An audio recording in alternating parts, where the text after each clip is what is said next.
कौमी असम्बली ने आइंदा माली साल 2025-26 के वफाकी बजट की मंजूरी दे दी है। अराकीन ने आइंदा माली साल के फाइनेंस बिल की भी शिकवार मंजूरी दी।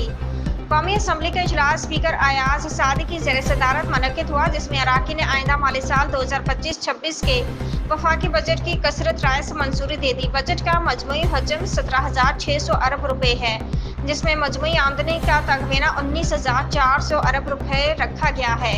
इजलास में अराकीन ने अगले माली साल के फाइनेंस बिल की भी शिकवार मंजूरी दी गई, जिसके बाद इजलास को कल जुमा सुबह 11 बजे तक के लिए मुलतवी कर दिया गया। अमरीकी वज़ीर दफ़ा पेट हेग्सेथ ने ईरान के जौहरी तंसीबात पर हमले की वीडियो दिखा दी। पेंटागन हुक्काम की प्रेस कॉन्फ्रेंस में अमरीकी वज़ीर दफ़ा पेट हेग्सेथ ने कहा कि ईरानी एटमी प्रोग्राम की तबाही किसी भी अमरीकी सदर का ख्वाब हो सकता था। जौहरी सलाहियत ख़त्म करना फ़ौज की बड़ी कामयाबी है। ये कामयाबी सदर ट्रंप की वजह से मुमकिन हुई। इस तारीखी कामयाबी पर अमरीकियों को जश्न मनाना चाहिए था।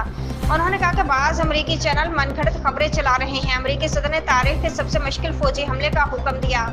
फौज ने महारत से मिशन मुकम्मल किया। फौजी ऑपरेशन का मकसद खित्ते में जारी जंग खत्म करना था।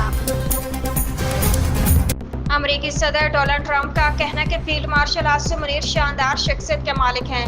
दी हेग में नेटो सरबराहान के इजलास से खिताब करते हुए डोनाल्ड ट्रंप ने कहा कि मेरे मौजूदा दौर में बड़ी कामयाबी पाक भारत जंग रुकवाना है। दोनों जौहरी ताकतें एटमी हमलों की तरफ जा सकती थीं।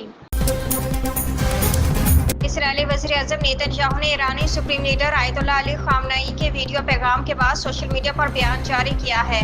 गैर मुल्की ज़राए अबलाग के मुताबिक इसराइली वज़ीर-ए-आज़म का नेतन्याहू का कहना था कि अमरीकी सदर के साथ हमारे मुश्तरका दुश्मनों को शिकस्त देने के लिए काम जारी रखेंगे, अपने यरगमालियों को रहा कराएंगे और अमन का दायरा बढ़ाएंगे। उन्होंने कहा कि मेरी इसराइल और यहूदी अवाम की हिमायत पर मैं सदर ट्रंप का बहुत शुक्रगुजार हूँ। इसराइली वज़ीर-ए-आज़म ने अपने पैगाम के साथ अपनी और अमरीकी सदर की गर्मजोशी से हाथ मिलाते हुए एक तस्वीर भी शेयर की।